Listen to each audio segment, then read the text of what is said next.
도대체 왜 자꾸 술도가 일을 그만두라고 하시는 거예요? 술도가는 이제 제 삶의 중요한 부분을 차지했다고요. 한동석은 마광숙에게 술도가 일을 그만두고 술도가에서도 나오는 게 어떻겠냐고 설득하다가 결국 싸우게 되고 말았습니다. 마광숙은 한 회장에게 단호하게 말했습니다. 한 회장님이 저와 사귀는 사이라고 해서 술도가 경영에까지 간섭하시는 건 너무 오버하시는 거라고 생각해요. 저와 술도가 형제들은 지금까지 몇 번이나 쓰러질 뻔한 술도가를 살려왔어요. 이제 술도가는 제 삶의 일부가 아니라 전부가 되었다고요. 저는 앞으로도 술도가 일을 그만둘 생각이 없어요. 한동석은 지금 이 상황이 답답한 듯이 말을 이었습니다. 술도가에 계속 있는 한 우리 사이가 진척되긴 어려울 거예요. 술도가에서 시동생들과 함께 살며 나랑 연애하는 게 쉬운 일만은 아니잖아요. 남편도 없는 시댁에서 굳이 시동생들과 부대껴가며 같이 살 필요 없잖아요. 이 말에 마광숙이 되받아쳤습니다. 말했잖아요. 시동생들은 저에게 친동생들과 같다고. 먼저 떠난 장수씨에게도 약속했어요. 시동생들을 친동생들처럼 잘 챙기고 아껴주겠다고. 시동생들이 아직 자리도 덜 잡았고 제가 챙겨줄 부분들이 많아요. 한 회장님과 만나는 것과는 별개로 시동생들도 저의 삶의 일부로 자리 잡고 있어요. 그럼에도 한 회장은 설득을 포기하지 않았습니다. 똑같은 말들이 오가며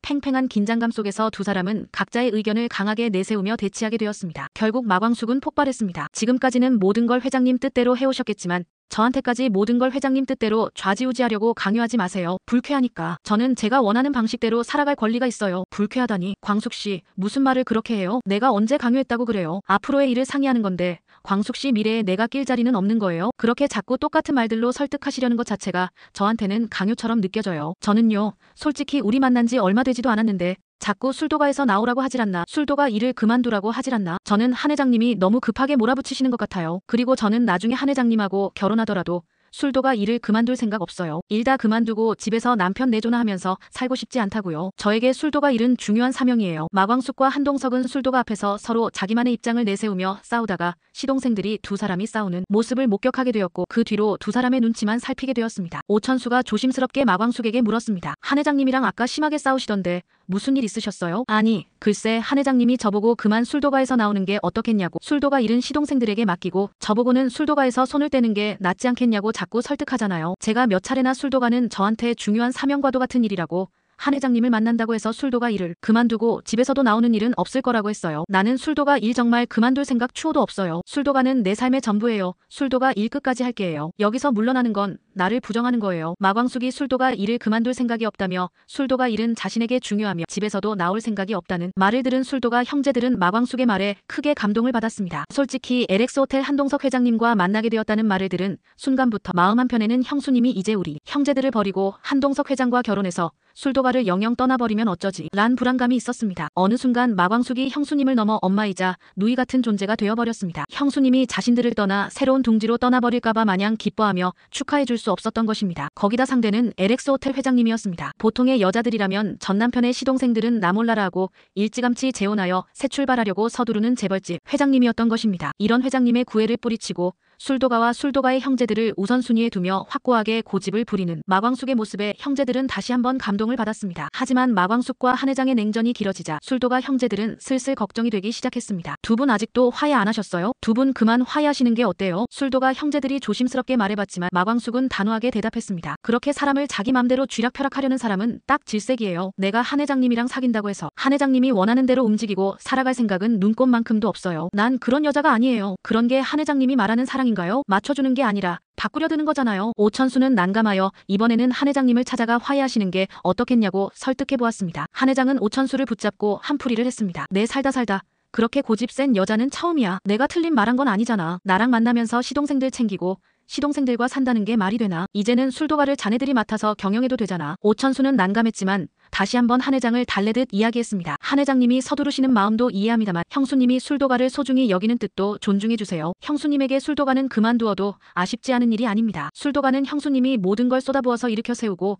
유지해 오셨어요. 한 회장님이 LX호텔에 남다른 애착을 갖고 계신 것처럼 술도가 또한 형수님에게 그런 존재입니다. 그리고 한 회장님, 형수님과 만나신 지 얼마 되지 않으셨으니 너무 서두르지 말고 기다려주셨으면 합니다. 형수님이 어떤 분이신지 아시잖아요. 회장님이 밀어붙이시면 더 멀어질 수도 있어요. 아직 만난 지 얼마 안 되셨으니 좀만 더 시간을 갖고 천천히 가세요. 하지만 한 회장은 이런 오천수의 조언을 한 귀로 흘려버리고 마광숙에게 홧김에 결혼하자고 프로포즈를 하게 되었습니다. 마광숙을 자연스럽게 술도가에서 나오게 하는 길은 자신과의 결혼밖에 답이 없는 것 같았습니다. 마광숙은 한 회장의 프로포즈에 좋아하기는커녕 이렇게 말했습니다. 우리 아직 만난 지 얼마 되지도 않았고 시동생들도 아직 다 정착한 게 아닌데 너무 성급하신 것 같아요. 연애는 한 회장님이 급하게 밀어붙여서 시작하게 됐지만 결혼까지 이렇게 밀어붙이시는 건 아닌 것 같아요. 우리 나이도 있는데 결혼은 좀 더 신중하고 싶어요. 좀 더 천천히 만나봤으면 좋겠어요. 한 회장은 답답한 마음에 말했습니다. 우리 만난 지는 얼마 되지 않았지만 오랜 기간 동안 광숙 씨를 지켜봤고 우리 서로에 대한 파악은 다 했잖아요. 우리가 어린 나이도 아니고 나이도 먹을 만큼 먹었는데 언제까지 기다립니까? 나는 빨리 광숙 씨랑 결혼해서 가정 꾸리고 행복하게 살고 싶어요. 하지만 마광숙의 고집은 대단했습니다. 마광숙은 자신의 뜻을 굽히지 않았습니다. 술도가도 정상 궤도에 오르려면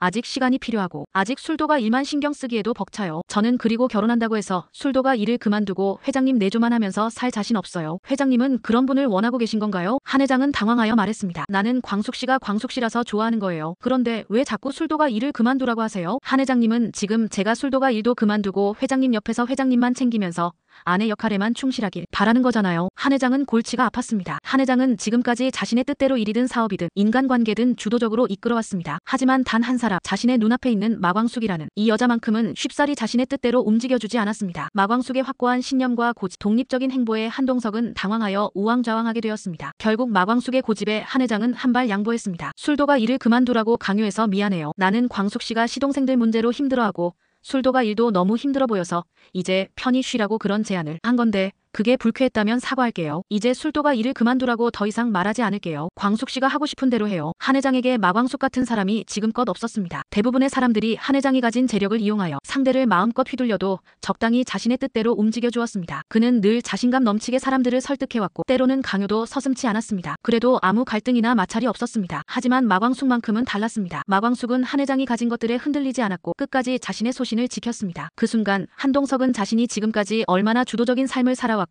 원하는 것들을 손쉽게 얻을 수 있었는지 깨달았습니다. 그의 말 한마디에 프로젝트가 움직이고 투자가 이뤄졌으며 사람들도 군말 없이 믿고 따라와 주었습니다. 하지만 마광숙만큼은 단 한 번도 그의 뜻대로 쉽게 움직이지 않았습니다. 마광숙은 그저 사랑받고 싶었던 것이 아니라 자기 삶을 있는 그대로 받아들여 주기를 바랐습니다. 그리고 마광숙의 삶에는 술도가와 시동생들의 관계 또한 따로 떼어낼 수 없이 밀접한 연관을 가지고 있었습니다. 결국 한 회장은 마광숙에게 사과하는 지경까지 이르렀습니다. 내가 원하는 모습대로 광숙 씨를 만들려고 했다고 느꼈다면 미안해요. 마광숙도 흔쾌히 한 회장의 사과를 받아들였습니다. 한 회장님이 LX 호텔이 소중하신 것처럼 저에게도 술도가가 중요해요. 세상 무엇과도 바꿀 수 없어요.